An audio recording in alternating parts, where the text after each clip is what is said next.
Hi, how are you? God bless you. My name is Nancy. Thank you for tuning in again. I have a powerful word for you that's going to lift your spirit, that's going to lift your level of your faith. But before I do, I want to pray for somebody. Someone that's going through a process in their life. Someone that feels that you want to give up, throw in the towel, and you could not even see straight. But today, God is going to give you strength. I'm going to release some keys to you. But before then, I want you to join your faith with my faith right now.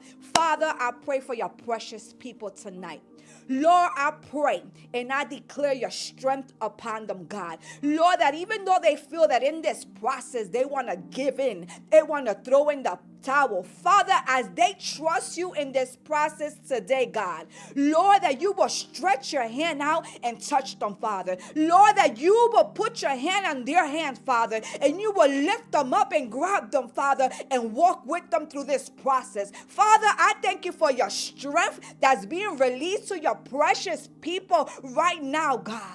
I want you to say, I receive it. I want you to type in, I receive your strength, Father, because he is reaching you today and he's giving you strength to go through this process. I want to let you know that this process, you're not staying there. You're just going through it. But I know that many of you feel like this process is too heavy. That cup, that process, what you're drinking is bitter inside. But God is saying to you today, there's two keys that if you use, God is going to lead your way, and angels are going to go to where you are to give you the strength. And I'm going to read on Matthew 26:36. It speaks about Jesus in the Garden of Gethsemane. Even Jesus went through a process to receive his reward. I want to let you know that this process, at the end of this process, there's a reward.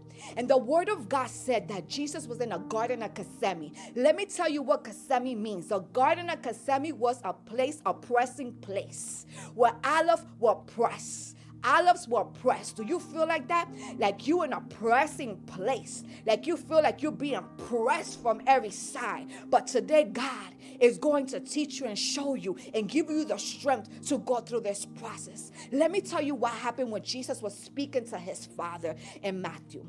It says, this is how he felt. This is the description of how Jesus was feeling. My heart is overwhelmed and crushed with grief. It feels as though I'm dying. Stay here and keep watching me. Then he walked a short distance away and overcome with grief.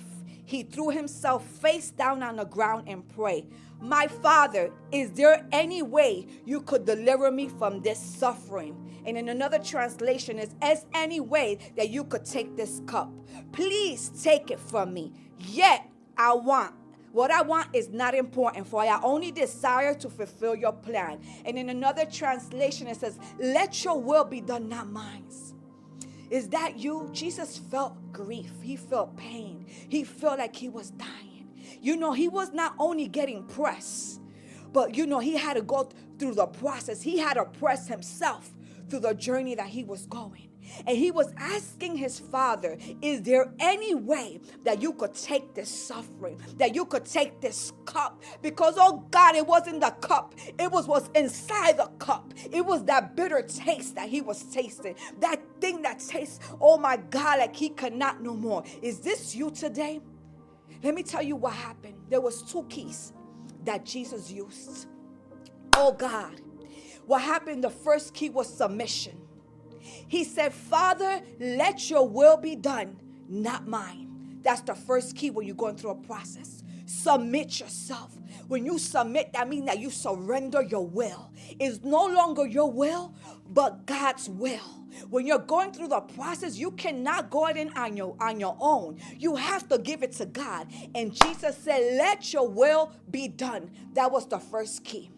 The second key was trust and faith. He trusted his Father through the process, even though it felt bitter, even though it tastes bitter, even though it felt like he was dying, even though he felt the pain, he trusted him and he said, let your will be done. And I want you right where you are to say, Father, I know this process feels heavy, but let your will be done. I trust you. And let me tell you what happened after that. The word of God says, After he told God, let your will be done, the angel from heaven appeared to strengthen him. Oh, rakatabashekete. I'm going to tell you right now, as you said, let your will be done, the angels of heaven are appearing where you are, and strength is reaching you right now. The strength that's going to take you through this process to get your reward. Do not give up. Submit and use your faith, and you're going to see the hand of God in your life like never before. It's just a process. You're not going to stay there. You're going through it. But I'm speaking to now someone that don't know Jesus, and it feels like this process is heavy. It's even heavy when you don't know Jesus, because you know with Jesus, it's so much easier because he releases his grace, he releases his strength to you, and you're able to go through this process. If you don't know Jesus and you want the angels to come down and you want the grace of God, repeat after me. Father, forgive me for all my sins. Wash and cleanse me with your blood. I accept you. That is it. Now I want you to surrender yourself. Surrender yourself, surrender what you're going through, surrender that process and give it to God. Because I see angels reaching you right now and things are turning around in your behalf. If this is you, leave your name, leave a comment. We want to know who you are. Today is your day that things are being turned around and strength is reaching you by the power of the living God. Thank you so much for tuning in tonight. My name is Nancy. Leave a seed. As you leave a seed, your harvest is coming. God bless you. See you soon.